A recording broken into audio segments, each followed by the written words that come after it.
같이 기도하심으로써 2025년 9월 28일 주일 아침 예배를 온세대 예배로 성부와 성자와 성령의 이름으로 시작합니다.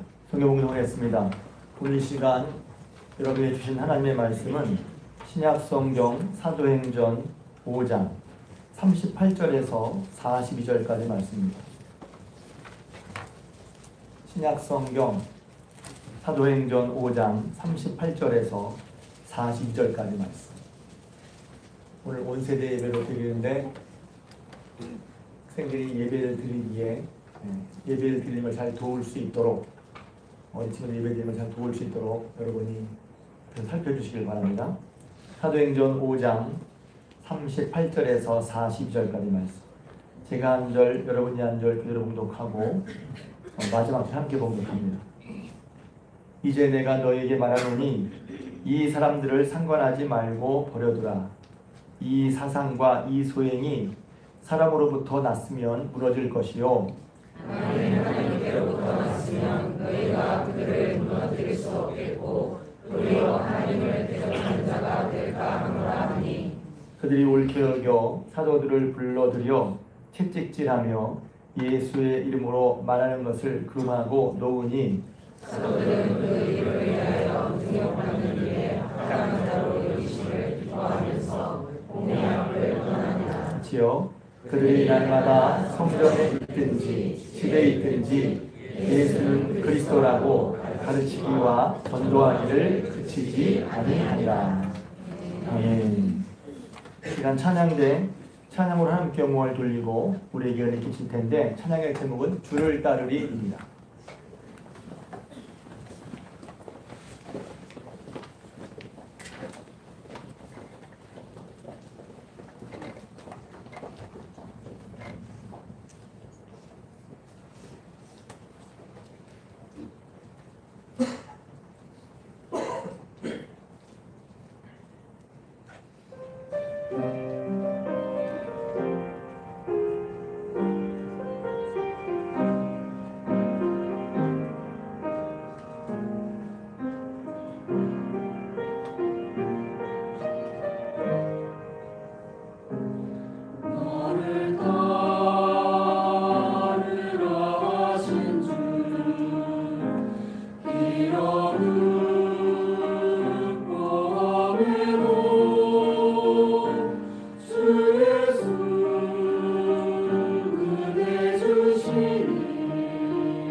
할렐루야.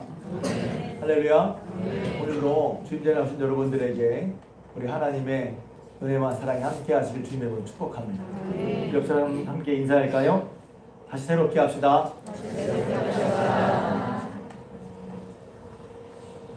한 번 더 인사하겠습니다. 저는 새롭게 합니다. 부담스러운 분이 좋은 거예요. 인사시키지 말지. 그럴 수 있죠. 때로는 이제 나 혼자서 조용히 예배드리고 아무도 안 만나고 그냥 예배드리고 가고 싶을 때가 있기도 하지만 하나님의 만남은 성도의 교제 가운데 일어나기도 하니까 교제가 중요한 것입니다. 앞에 설교불 앞에 불 꺼주시고요. 첫 번째 켜주세요. 오늘 설교는 우리 친구들과 함께 하는데 전도에 대한 설교입니다. 전도는 왜 해야 하나요? 전도를 왜 해야 하나요? 전도를 왜 하는지 모르겠어요. 친구들한테 물어보고 싶어요. 통역이 마찬가지입니다. 혹시 전도를 해본 적이 있나요? 그러면 있는지 없는지 모르겠어. 그러면 전도가 뭐지? 전도는 다른 게 아니라 어른들은 전도 그러면 사람들을 교회로 데리고 올 거라고 생각을 해요. 물론 그것도 맞아요. 그런데 원래 전도란 말은 내가 믿는 예수님에 대해서 믿지 않는 친구들에게, 다른 사람에게, 이제 오늘 학생들에게는 친구들에게 있을 수 있지만 믿지 않는 다른 사람들에게, 부모님에게, 또 어른들에게, 또 선생님에게, 또 학생들에게, 믿지 않는 다른 사람에게 말하는 게 전도예요. 중요한 건 내가 믿는 예수님에 대해서 얘기를 여러 가지 할 수 있어요. 그런데 전도는 내가 믿는 예수님에 대해서 믿지 않는 다른 사람들에게, 친구들에게 말하는 게 전도예요. 교회로 전도라고 할 때 많은 어른들이 부담스러워하는 게 뭐냐면 교회를 데리고 와야 되는데 부담스러운데 그게 아니라 일단 전도는 내가 믿는 예수님에 대해서 말하는 거예요. 다른 사람들에게. 그래서 이렇게 물어보고 싶어요. 그런 전도를 해본 적이 있나요? 혹은 교회에서 전도를 해야 됩니다. 전도를 해야 된다는 얘기를 들어본 적이 있나요? 우리 성도들도 마찬가지예요. 전도를 해야 된다 하는 것을 들어본 적이 있으신가요? 아마 있으실 거예요. 또 어떤 분은 제가 물어보고 싶어요. 답은 하지 마시고 지금 누군가를 전도하고 있으신가요? 내가 누군가를 마음에 두고 그 친구에게 예수님 얘기를 하고 있는 그런 분이 계신가? 혹은 그런 친구들, 그런 전도를 하고 있는 성도님들이나 또 그런 전도의 대상자를 가지고 있는 그런 성도님이 계신가 모르겠어요. 제 생각에는 교회 다니는 분들 중에서 아마도 전도해야 된다는 것을 모를 분은 없을 거라고 생각해요. 전도해야 돼. 그걸 모르는 사람은 없을 거라고 생각해요. 하지만 어떤 분들은 또 동시에 전도가 어려워. 부담스러워. 그래서 생각하기도 부담스럽고 입에 떠올리기도 불편한 분이 있을 수도 있습니다. 예전에 부흥에 오신 어떤 목사님이 그런 말씀하셨어요. 어떤 성도님이 그 목사님 교회에 등록하셔서 목사가 상담을 하는데 그 성도님 그 목사님이 그랬대요. 목사님 제가 목사님 시키는 건 다 하겠는데 대신 전도를 하라고 그러지 마세요. 그만큼 전도가 부담스러운 걸 수도 있죠. 또 전도가 중요한 거 알지만 굳이 전도를 하지 않는 이유가 뭘까요? 전도를 안 해도 전도하지 않아도 내 삶이나 교회에 큰 문제가 생기진 않아요. 당장. 그렇죠? 또 뿐만 아니라 전도가 어렵습니다. 그렇게 해도 한 사람을 교회 데려오기가 쉽지 않아요. 교회에서는 목사님이 때로 전도라고 얘기하는데 사람을 교회 해보려고 하다가 보면 안 돼. 전도가 안 돼. 그러니까 전도해도 교회에 오지 않으니까. 또 전도하려면 내가 전도를 하면 그 사람이 내게 어떤 반응을 할까? 그동안 예수님 얘기하지 않고 전도하지 않고 사이가 좋았는데 내가 예수님 얘기하면 전도하면 사이가 안 좋아질까 봐. 뭔가 그것이 내게 피해를 줄까 봐 두려워서 예수님 얘기를 못하는 사람도 있을 수도 있죠. 그리고 또 어떤 분은 전도를 하려고 하긴 하는데 어떻게 될지 모르겠어요. 무슨 말을 해야 돼요? 어떻게 해야 돼요? 그거 모르는 분들이. 그러니까 이참저참해서 전도를 하기 어려워. 전도를 안 해. 또 이런 분도 있어요. 목사님, 믿음은 자기가 믿어야 되는 거 아닌가요? 믿음을 강요할 수는 없잖아요. 그러니까 전도하는 건 믿음을 강요한다고 생각하는 것 같아요. 그리고 신사적인데 어떻게 내가 가진 생각을 막 이렇게 강요할 수가 있어요? 전도를 강요라고 생각한단 말이에요. 그러니까 남에게 강요할 수 없고 믿음을 갖는 것은 개인적인 선택이니까 내 자녀에게도 말하지 않겠어요. 그런 분들도 봤어요. 자녀가 선택하도록 하겠다. 강요하지 않겠다. 말하지 않겠다. 왜? 다른 사람이 말하는 게 부담스러워요. 그 사람도 다 그 사람의 선택권이 있는 거 아니겠어요? 이렇게 말하는 분들도 있습니다. 자, 그러면 왜 전도를 해야 할까요? 첫 번째 보겠습니다. 읽겠습니다. 마가복음 1장 38절 시작. 이르시되 우리가 다른 가까운 마을들로 가자. 거기서도 전도하리니 내가 이를 위하여 왔노라 하시고. 전도는요, 예수님께서 오신 이유입니다. 여기 보면 다른 마을들로 가자. 거기서도 전도하리. 이 말은 뭐냐면 여기서도 전도했고 거기 가서도 전도하시겠다는 말씀이에요.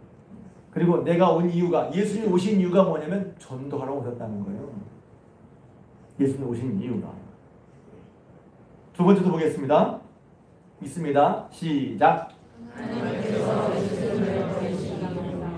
하나님 세상을 시작. 하나님이 세상을 이처럼 사랑하사 독생자를 주셨으니 이는 그를 믿는 자마다 멸망하지 않고 영생을 얻게 하려 하심이라.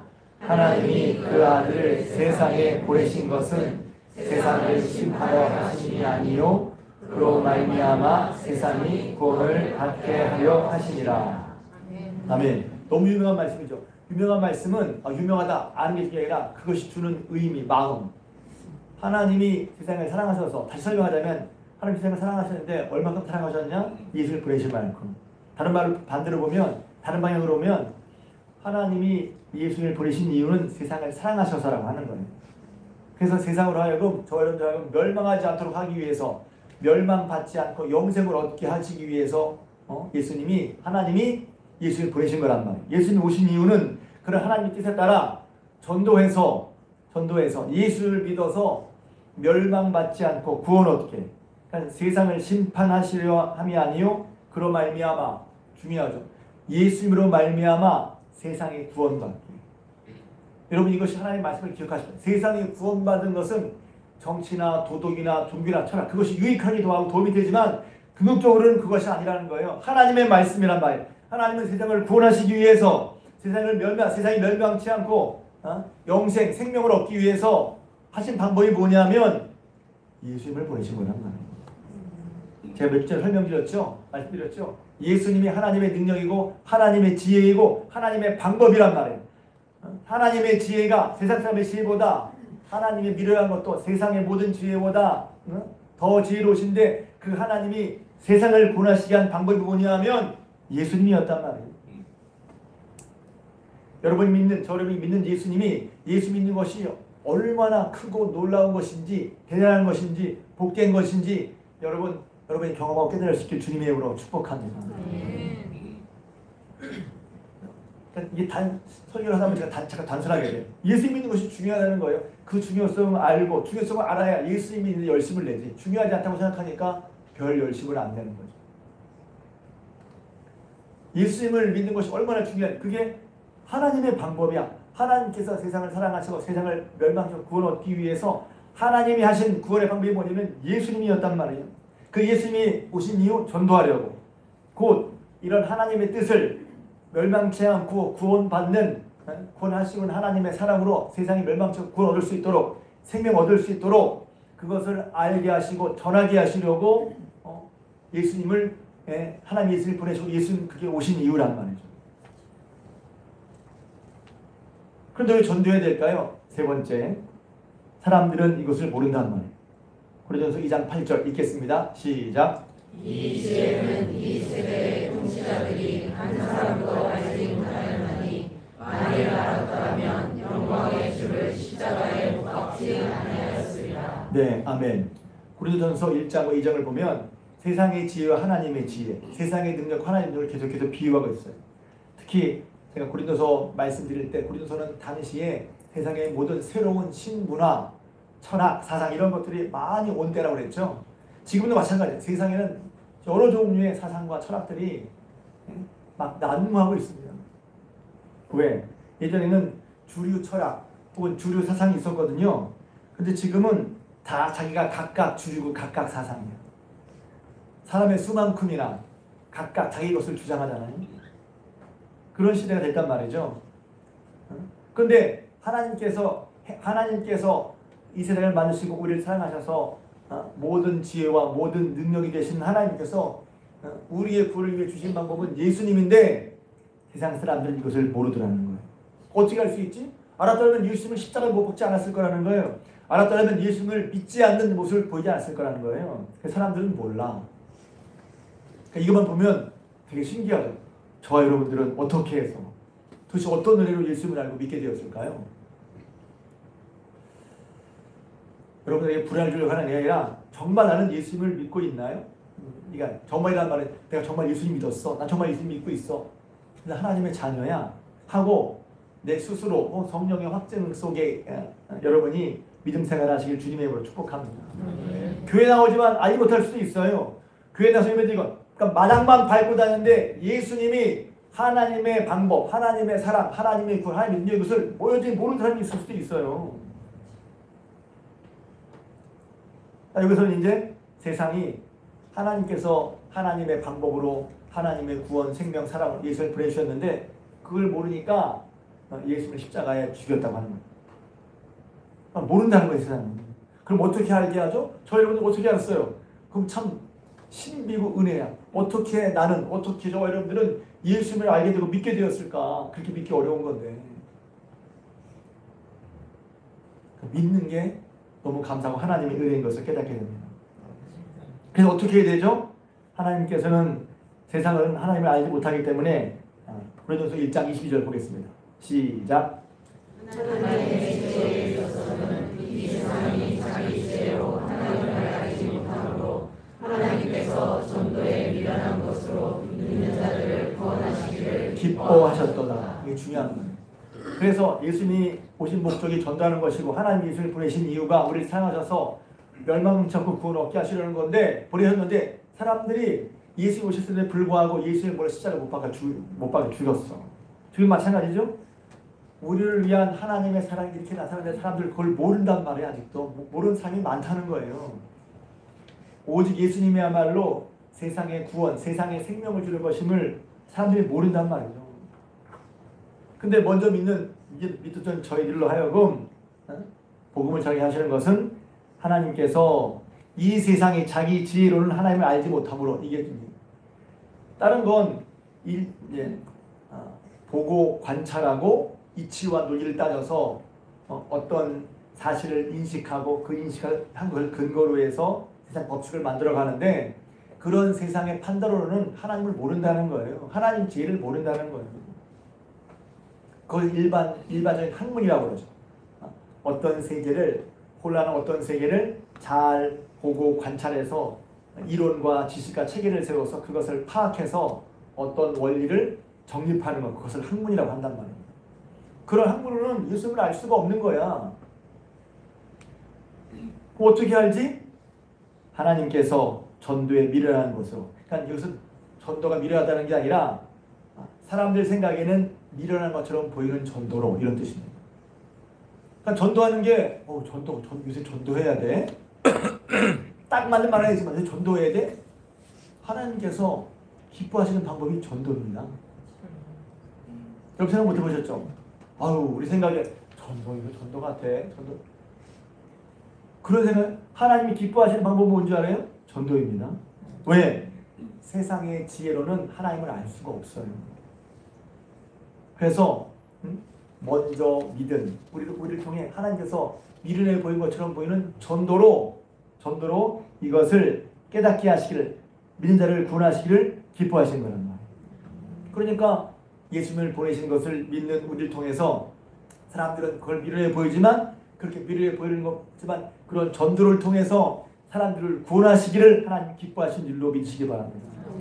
하나님 방법이 바로 예수님을 보내시고 예수님을 믿는 사람을 통해서 미련한 것처럼 보이지만 전도를 통해서 사람들을 구원하시는 것을 하나님이 기뻐하신단 말이죠.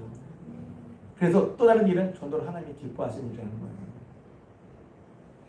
하나님이 기뻐하시는 일이 뭐지? 하나님 기뻐하시는 은혜 받으면 하나님 기뻐하시는 걸 하고 싶어. 기뻐하시는 일 중에 여러 가지가 있지만 그 중에 하나는 바로 미련해 보이는 전도라는 거예요. 전도는요 또한 예수님의 명령이기도 합니다. 자, 요한복음 20장 21절 보겠습니다. 시작. 예수께서 또 이르시되 너희에게 평강이 있을지어다. 아버지께서 나를 보내신 것 같이 나도 너희를 보내노라. 여기서 보면 하나님 아버지께서 우리를 사랑하셔서 우리를 구원하시기 위해 멸망치 않도록 하시기 위해 예수를 보내셨어요. 그 예수님이 하나님의 말씀대로 오셔서 이 땅에 오셔서 전도하시고 우리에게 생명의 복음을 전파하셨잖아요. 그렇게 하나님 아버지께 예수를 보내신 것처럼 예수님은 1차적으로 제자들을 보내신다는 거예요.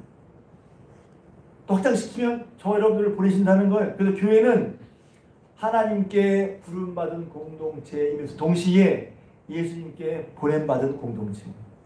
성도들은 구원을 위해서 하나님이 부르신 사람이기도 하거니와 또한 성도는 그렇게 구원받은 저 여러분들을 다시 예수님께서 아버지께서 나를 보내신 것처럼 나도 너희를 보낸다고 하는 파송 공동체 혹은 보냄받은 성도들이란 말이에요. 그러니까 너를 보낸다? 예수님의 의도, 우리를 사랑하셔서 우리를 구원하시고, 그러니까 이게 어찌 보면 이렇게 어려운 걸 시킨대. 나 나중에 그것도 얘기도 할 거예요. 왜 이렇게 어려운 걸 시키는 거야? 그렇게 죄송합니다. 양해하십시오. 제가 그냥 쉽게 말하는 거예요. 딸랑 구원 하나 시켜놓고 그렇게 어려운 일을 시켜? 여러분 그게 딸랑 구원인가요? 그래서 구원받은 것이 얼마나 크고 놀라운 것인 것을 알 때 전도도 하고 싶은 거예요. 다른 말로 하면 우리의 구원이 하나님이 베푸신 것이 얼마나 큰지를 잘 모르면 전도도 하기 어려워요. 혹은 하고 싶은 생각이 들지 않을 수도 있어요.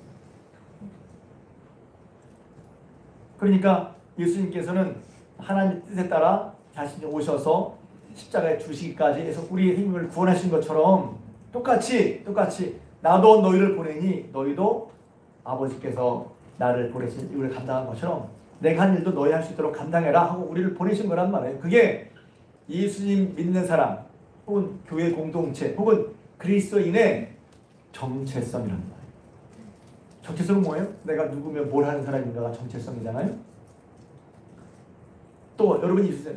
여러분들은 정체성 그러면 저는 조두성이 정체성인데 조시가에서 태어난 두성이가 정체성인데 맞아, 그것도 내 정체성이 하나일 수 있죠. 그런데 저 여러분들은 예수님을 믿고 예수님을 그리스도로 믿고 따르는 그리스도인이란 말이죠. 맞습니까? 아멘. 내가 예수 믿는 그리스도인이면 아멘. 아멘. 정체성을 알아야죠. 내가 누구야? 뭐 하는 사람이야? 정체성이 있어야 된다는 거예요. 정체성. 그런데 그게 어떻게 드러나요? 하나님이 우리를 부르시고 예수를 통해 예수로 말미암아 구원으로 부르시고 생명으로 멸망과 심판과 저주에서 우리를 부르시고 복을 받게 하셨어. 그것이 다른 것으로 안 되고 예수 그리스도 안에서 된단 말이죠. 근데 그 예수님은 오셔서 그런 하나님의 뜻을 다 이루신 다음에 다시 우리를 보내셨어. 아버지께서 나를 세상에 보내셔서 하나님의 뜻을 이렇게 하신 것처럼 나도 너희를 보내서 내 아버지께서 나를 통해 일하신 것처럼 너희도 하기 위해서 보내신다는 그 정체성. 그래서 우리가 그리스도인 그러면 예수 믿는 사람이란 말이 맞아요. 그리스도인. 그리스도를 따르는 사람. 제가 한번 설교했죠. 내가 그리스도인이라는 것은 뭐냐면 예수님이 그리스도의 것을 믿는 사람. 주 예수 그리스도. 따라합시다. 주 예수 그리스도. 주 예수 그리스도. 지금 따라하지만 여러분이 따라하시면서 고백이 되길 바랍니다. 한 번 더. 주 예수 그리스도. 주 예수 그리스도. 그게 어떤 분이 농담으로 예수님이 주시야? 그래서 지금 우리 교회도 주가가 있으세요. 그게 아니라 고백이죠. 거기서는 이런 거죠. 예수 그리스도로. 이 말은 뭐냐면 조두성 목사라잖아요. 그러면 조두성이라는 사람이 목사다. 그런 뜻이잖아요. 그러니까 예수 그리스도는 예수님이라는 분이 그리스도시다. 구원자시다라는 뜻입니다. 그래서 예수가 영어에 first name, surname 이렇게 하는 것처럼 예수 그리스도. 예수님이 그리스도이시다. 예수님이 우리의 구원자 되신다는 거예요. 근데 주는 뭐냐면 그 예수님을 나는 믿는다. 그 예수님을 나를 주님으로 삼는다는 거예요. 신앙 고백이죠. 주 예수 그리스도. 한번 고백해 보겠습니다. 주 예수 그리스도. 주 예수 그리스도. 그 예수님을 주로 모시는 사람, 예수님이 구원자인 것을 알고 예수님을 영접해서 나는 예수를 믿고 다른 사람이 되었다면 그 사람의 정체성은 바로 그리스도인인데, 그리스도인은 예수님을 그리스도로 믿는 사람, 그리스도를 배우는 사람, 그리스도를 따르는 사람, 그리스도를 배우는 사람, 그리스도에게 속한 사람, 다 맞는 뜻인 거예요. 그리스도를 믿는 사람, 그리스도를 배우는 사람, 그리스도를 따르는 사람, 그리스도에게 속한 사람. 내 소속은 그리스도야. 내가 믿고 따르는 분은 그리스도야. 내가 배우고 본받아 따를 분은 그리스도야. 그 고백이 예수 그리스도, 주 예수 그리스도라는 고백 안에 있는 거란 말이야. 그러면 예수님께서 우리에게 하신 말씀이 뭐 주님을 따른다는 것이 여러 가지가 있지만 이렇게 살아라. 삶에 대한 얘기도 물론 있죠. 그것이 중요하지 않다는 게 아니에요. 그러나 주님이 하신 말씀, 주님이 이 땅에 오신 이유 전도하라. 주님이 이 땅에 하나님의 이를 보내신 이유 생명을 구하라. 그래서 예수님께서 그 부르심 받아 하나님의 보내심을 받아 그 일을 감당하셔서 저희를 구원받게 하셨는데 우리를 구원하신 예수님은 똑같이 우리에게 나도 너희를 보낸다 하면서 예수님을 증거하는 정체성을 가진 사람으로 우리를 세웠단 말이에요. 그러니까 이것은 하고 안 하고 문제가 아니라 정체성의 문제란 말이에요. 정체성. 아니 안 하면 좋겠는데요. 하고 안 하고 문제가 아니라 그리스도를 믿고 따르는 사람이라면 예수님이 예수님처럼 예수님 말씀하신 것을 떼놓고 그건 빼놓고 할 수가 없단 말이에요. 그걸 빼놓으면 이상해지는 거예요. 정체성이 안 살아나는 거란 말이죠. 그리고 그런 정체성 있는 사람에게는 자기의 증거가 있어요. 자기의 증거. 그러니까 내가 예수를 모르고 예수를 믿지 않고 예수를 모르고는 예수를 증거할 수가 없잖아요. 그러니까 아까 제가 전도가 뭐죠? 예수를 믿는 내가 예수님을 믿고 있다는 게 중요한 거예요. 예수님을 만난 내가, 예수님을 경험한 내가, 예수님을 그리스도로 아는 내가 아직 예수님을 모르는 사람에게 미련해 보이는 것 같지만 예수님을 증거하는 것. 다른 말하면 생명을 증거하는 것, 복된 삶을 증거하는 것, 멸망에서 벗어날 길을 증거하는 것, 알려주는 것. 그럼 그게 강요인가요?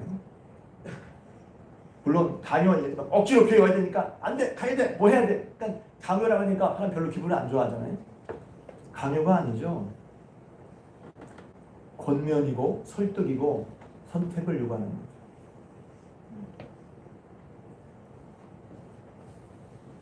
그래서 예수님은 우리를 이 모든 일의 증인으로 부르셨어요. 자, 누가복음 26장 46절 48절 말씀 보겠습니다. 또 이르시되 시작. 또 이르시되 이같이 그리스도가 고난을 받고 제3일에 죽은 자 가운데서 살아날 것과 또 그의 이름으로 죄사함을 받게 하는 회개가 예루살렘에서 시작하여 모든 족속에게 전파될 것이 기록되었으니 너희는 이 모든 일의 증인이라. 일차적으로 증인은 당시에 예수님의 십자가의 죽으심과 부활을 목격했던 사도들 증인들이죠. 그러나 그 증인들의 증거와 증거를 받고 그 시대에 있지 않았지만 우리가 예수님의 십자가에 죽으시고 다시 사심을 믿어 함께 그 예수님이 하신 그 모든 일을 보고 들은 제2, 제3의 증인이 되어서 여러분들도 그리스도를 따르는 사람이면 예수님의 증인인 것입니다. 증인은 뭐냐면 되게 중요한 거예요. 증인은 보고 들은 게 있어야 되는 거예요. 예수님에 대한 경험이 있는 게 증인이란 말이에요. 그러니까 이게 되게 중요하죠. 전도를 하려면 내가 믿고 받은 예수님 경험, 믿음이 있을 때 전도할 수 있는 거예요. 예수를 만나야 예수님을 전할 수 있는 거예요. 예수를 만나지 않고 전할 수 없는 거예요. 예수님 길에 알아야 그 안다는 것이 무슨 학문적으로 뭐가 어떻고 뭐가 이게 아니라 그냥 만나면 아는 거야. 그래서 예수님께서 이 마지막 누가복음 24장 이 말씀은 십자가에 죽으시고 부활하신 다음에 다시 제자들에게 하시면서 하신 말씀, 제자들에게 부탁하면서 하신 말씀이에요. 너희는 이 모든 일의 증인이야. 다 봤지? 예수가 그리스도이신 것을 그분이 말씀하신 대로 십자가에 죽으시고 다시 사신 걸 봤지? 예수님이 있는 경험, 하나님 경험, 예수님의 경험이 있는 거. 여러분, 저는 우리 중앙의 성도님들 여러분들이 다 예수를 믿으러 말미암은 예수님 경험이 있으시기를 주님으로 축복합니다. 좀 다르잖아요. 예수님 알면 됐지. 예수님 경험은 뭐야? 예수님 경험하라고? 이런 말씀 드리고 싶어요. 그냥 글로 해서 알았다. 아는 차원과 만나는 차원이 좀 다르거든요. 처음에 우리는 예수님을 글로 해서, 누군가의 말로 해서, 누가 예수님을 만난 체험을 해서 듣게 되잖아요. 그런 다음에 예수님을 소개받은 다음에 예수님 직접 보지 못했지만 그 예수님이 눈에 보이지 않는 예수님을 직접 믿게 된단 말이죠. 그런 걸 쉽게 말하면 예수님 체험이라고 하는 거예요. 그랬을 때 그 사람에게는 예수의 말미암는 생명의 주는 거, 구원해 주는 거, 기쁨과 감사와 삶의 방향과 목적에 대한 새로운 예수님 만난 증거가 있단 말이죠. 제가 좋아하는 말이 증거, 증이란 말이에요. 왜? 그래서 그게 뭐냐면 밥을 먹으면 배부르잖아요. 너무 당연히 밥 먹으면 저는 배 안 부르는데요. 많이 먹으면 배부르잖아. 배가 불러. 그럼 배가 부르면 더 이상 먹을 수 있어요? 없어요? 없어요. 확실한 증거야. 먹었구나. 예수 믿으면 예수 믿는 증거, 확실한 증거가 그 삶에 있단 말이에요. 그 증거가 뭐냐면 증거를 가지고 있다는 거예요. 내가 말할 수 있는 증거, 말하지 않고는 견딜 수 없는 증거.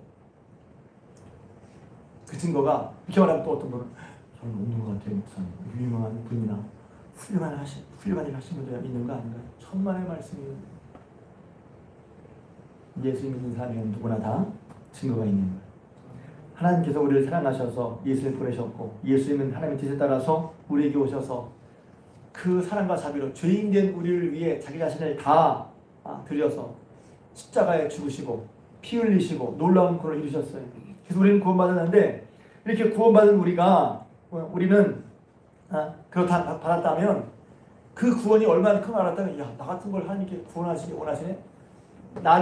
죄인 나를 불쌍히 여기실 것처럼 저 사람도 불쌍히 여기실 거란 말이지.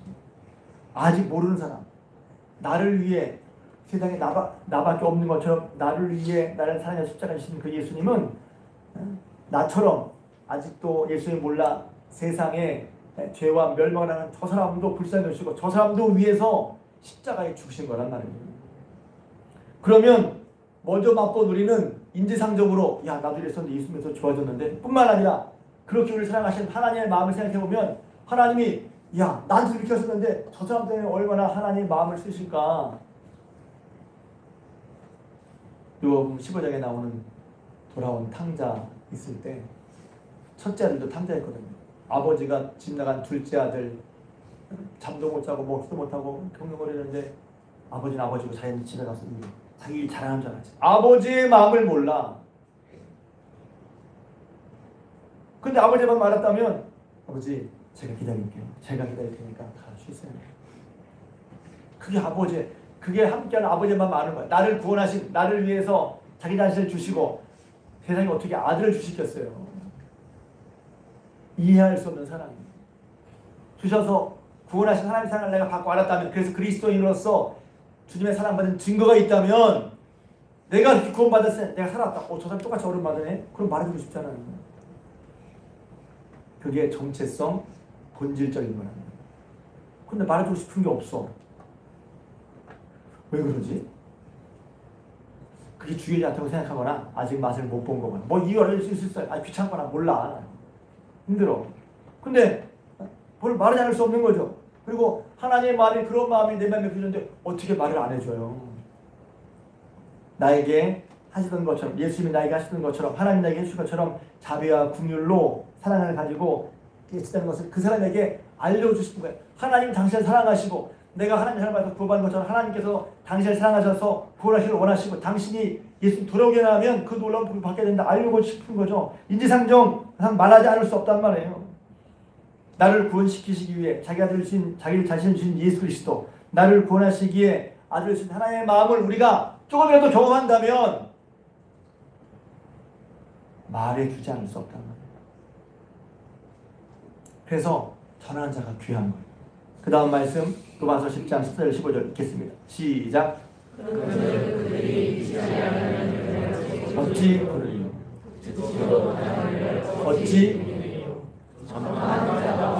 어찌 들으리요? 어찌 전파하리요? 기록된 바 아름답도다. 좋은 소식을 전하는 자의 함과 뭐가 아름다워요? 좋은 소식을 전하는 자의 발. 아름다운 게 뭐예요, 여러분? 보통 이제 진선미라고 말하잖아요. 뭐가 아름답지? 저녁 노을이 아름답다. 하늘 아름답다. 맞아요. 그래서 청춘이 아름다워요. 청춘 아름답지. 그래서 중국에도 봤습니다. 청춘 아름답지. 성경은 뭐라고 아름답다 그래요? 좋은 소식을 전하는 자의 발이 아름답다. 그들이 전하지 않으면 누가 믿겠고 어찌 믿겠냔 말이에요. 전파력 없이 어찌 듣겠냔 말이에요. 응? 들어보지 못한 하나님을 어찌 믿겠냔 말이에요.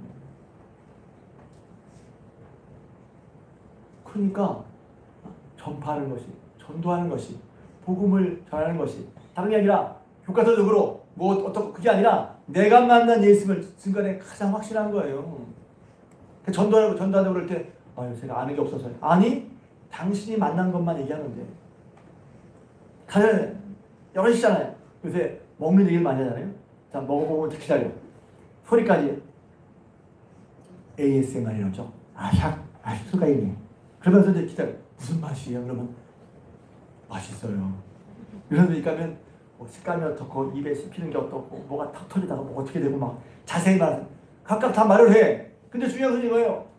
우직한 사람대로 맛있어요. 그것도 맛있다는 고백이야.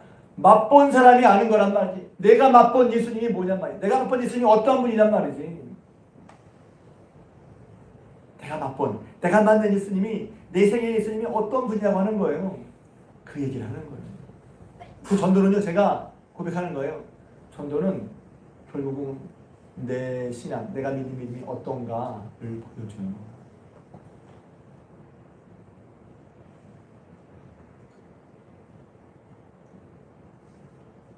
제가 전도 설교하면서 기억나는 게 있는데, 아무튼 제가 처음 전도할 때 그 충격을 말할 수가 없어요. 처음 전도한 게 고등학교 2학년 때 1학년 때 사형리를 교회 가르쳐주고 전도하는데 전도 어떻게 하지? 쑥스러웠던 무슨 말 하는지 모르겠던 기억이 나고, 두 번째는 제가 신학대원을 다니면서 제가 저 있는 교회가 동료구 동순동, 지금의 대학로 사람이 얼마나 많이 토요일날 주일날 전도하는데 너무 저를 믿으세요 할렐루야 얼마나 좋겠어요. 근데 제가 너무 전도하기 부끄러웠어. 창피하다.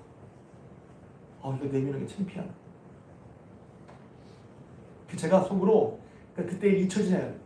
왜 나는 예수 믿는 것이 중요하다고 하고 예수 믿어서 구원받아서 신학교까지 갔으면서 왜 전도하는 게 부끄러웠어? 왜 전도하는 게 부끄럽지? 제가 좀 다른 생각이었어요. 왜냐하면 우리는 교회 다니는 거랑 내 삶이랑 하나하나 떨어뜨리고 생각하는 거예요.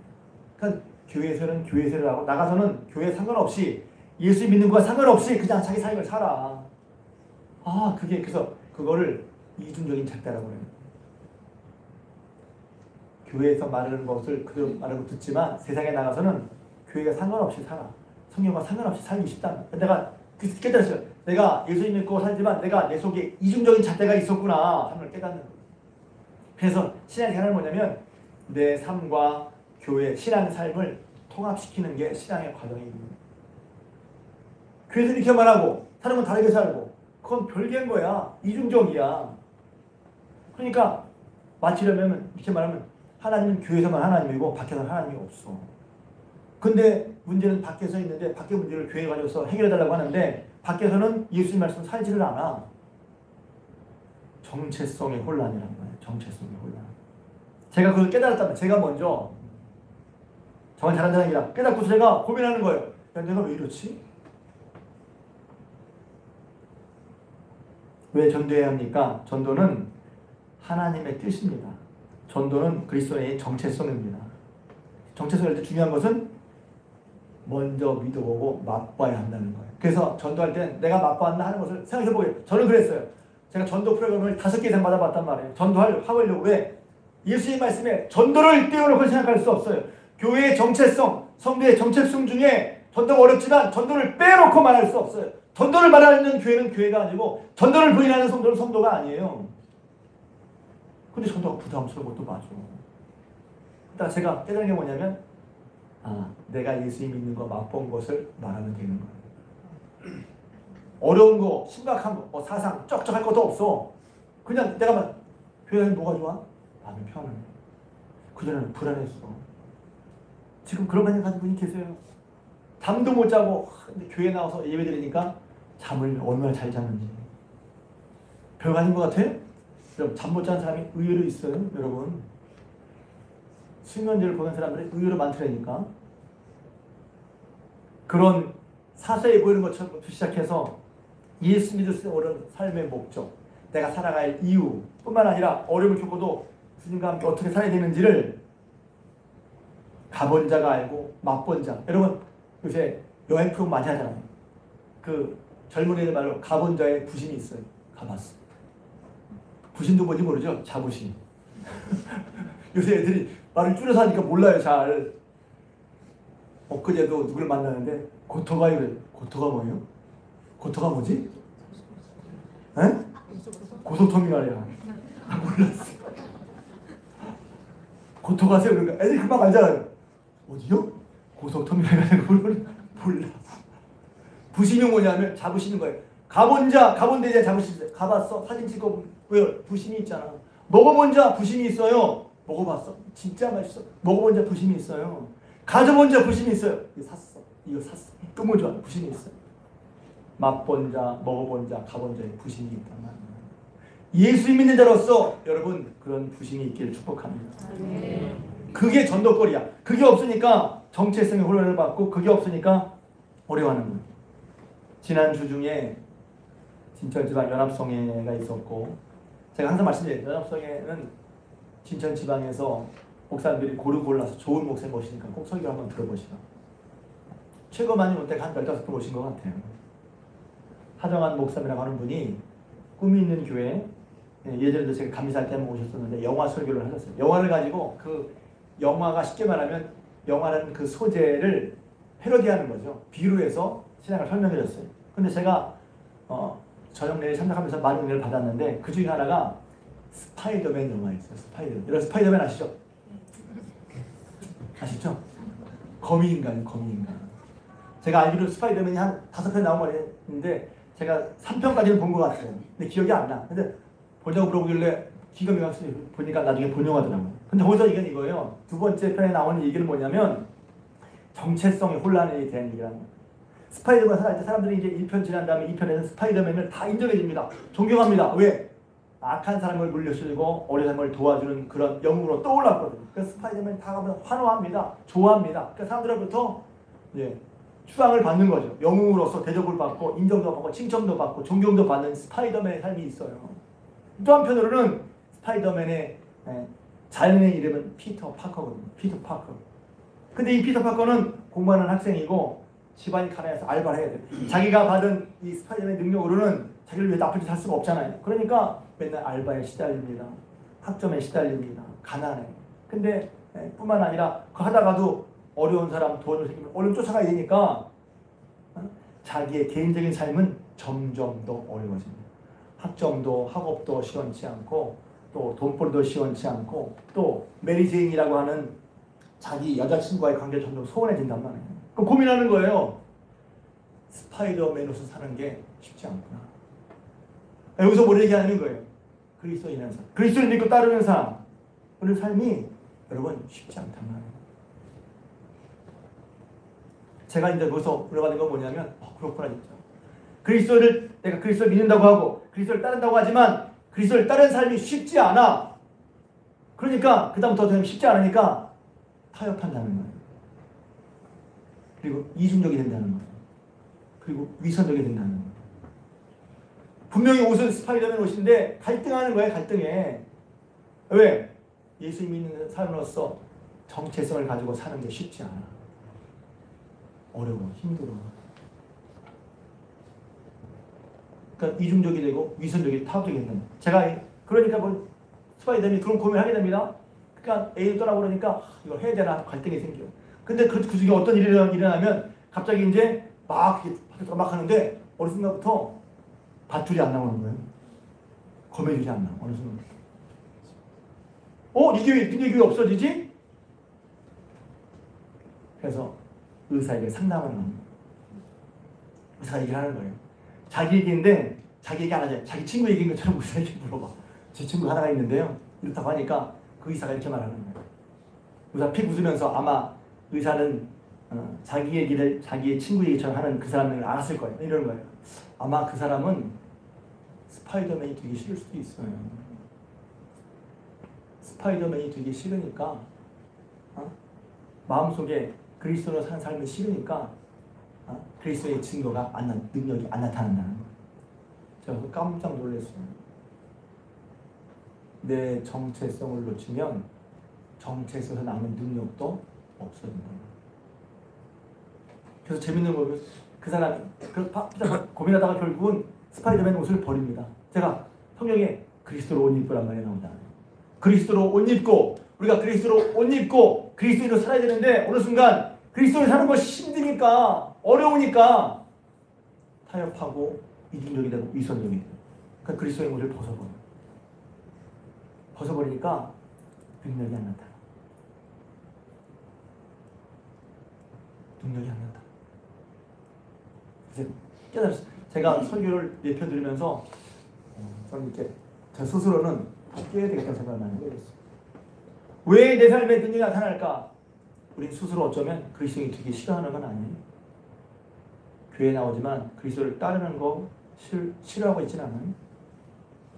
말씀 따르는 것을 부담스럽게만 여기고 이게 정말 생명길이구나 가자 기쁨과 감사와 즐거움으로 따르기보다 부담스럽게만 하고 어렵게만 하고 힘들기만 하고 어떻게든 피해볼까 안 해볼까 그러니까 안 하고 싶으니까 스파이더맨 안 하고 싶으니까 거미줄 안 나오는 거예요.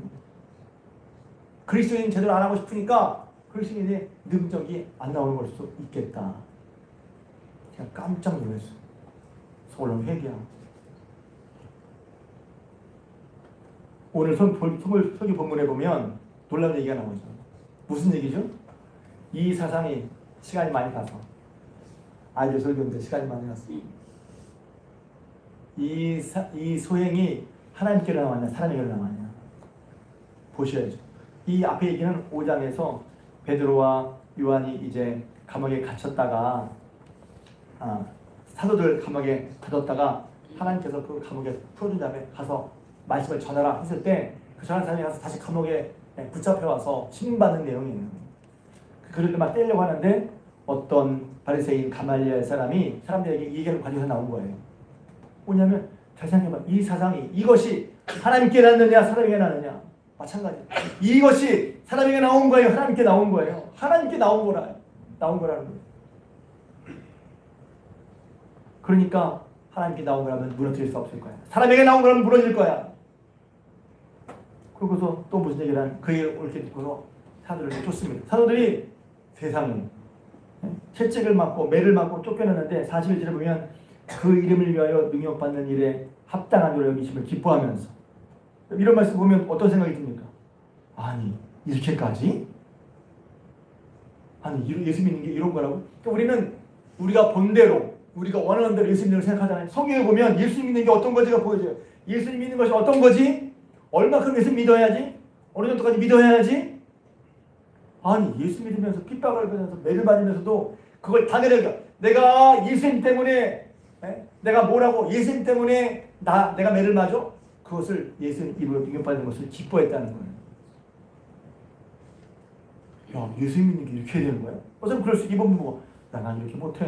예수 믿는 게 이런 거야? 내 식으로 하지 말고 예수 믿는 것이 어떤 것인지를 봐요. 예수님이 말씀하신 정체성을 따라가야 한다는 거예요. 그러면서 그런 어려움이 있어요. 전도는요 어려움이 없어서 하는 게 아니에요. 쉽게 편해서 하는 게 아니에요. 그런 상황이란 말이에요. 그런데 마지막 40절에 보면 이렇게 말해요. 이것이 이제 이번에 외울 말씀이에요. 그들이 날마다 성전에 있든지 집에 있든지 때는 왜? 날마다 every day each day 매일매일 날마다 성전에 있든지 집에 있든지 교회에서든지 밖에서든지 장소가 교회에서만이 아니야. 무엇을 하기를? 예수가 그리스도라고 가르치고 전도하기를 그치지 멈추지 않았다는 거예요. 이게 그리스도의 정체성입니다. 그래서 여러분 다음 주부터는 이제 저는 어떻게 해야 할까? 오늘 그 말씀을 못했어요. 그 말할 거예요. 예수님이 전도하신 방법이 있어요. 처음에 시작은요 어려운 사람 쉽게 말하면 어려운 사람 도와주고 저분이 어렵구나 그러면 가서 도와주는 거예요. 마음이 어려운 사람, 형편이 어려운 사람. 저희 어머니가 전도를 하시거든요. 그 뭐냐면 복지원이 나가서 복지원이 아니지 은평 복지원이면 나이 드신 분들 가서 이제 뭐 배우는 거예요. 그러나 하시면 얘기하다 보면 뭐가 어렵고 뭐 힘든 거 있으면 어머니 와서 기도해 주신대요. 먼저. 그건 요청하지 않아도 기도하는. 그 다음에 이제 또 물어보면 저희가 내가 기도했다고 그러는. 그럼 그분이 마음을 열고 그 다음에 전화가 오더라고. 제가 직접 들은 거예요. 어머니랑 저 어디 가는데 전화가 왔어. 누구예요? 그랬더니 복지원에 만난 사람인데 내가 기도해 줬거든. 그 사람의 관심과 사랑으로 다가가는 거예요. 어떻게 전도해야지? 예전에는 무조건 예수 믿으세요! 그런 전도도 물론 할 수 있지만 그분이 먼저 마음을 열도록 그렇게 도와줍니다. 제가 다음에는 이제 그런 얘기를 한번 하려고 그래요. 오늘 너무 길어져서 죄송합니다. 아이들 말씀드리고 싶어서 왜? 전도를 왜 해야 하지? 전도를 빼놓고 생각하는 건 아니에요. 말씀대로 보자는 거예요. 이렇게 말하면 저도 되게 부담스럽고 왜? 전도를 저도 잘 못해요. 그 전도를 놓을 수가 없어요. 안 할 수가 없어요. 그리고 전도가 교회 올 때 이렇게 아니라 말해보라는 거예요. 여러분 실천적으로 얘기해주고 싶어요. 여러분이 세 사람을 정해서 기도하고 세 사람을 정해놓고 그 세 사람에게 복음을 전해보면 좋겠어요. 해보는 거지. 복음을 전해봐요. 그냥 내가 있을 때 좋은 얘기를 해보는 거예요. 그게 나의 정체성이랍니다. 그럴 때 주님이 함께 하시고 함께 하신 그 삶 가운데 역사하신단 말이에요. 내가 전도를 시작하지만 하나님께서 결국은 되게 그래서 여러분들이 예수 믿게 된 거잖아요. 우리가 잘나고 똑똑해서 예수 믿게 된 게 아니라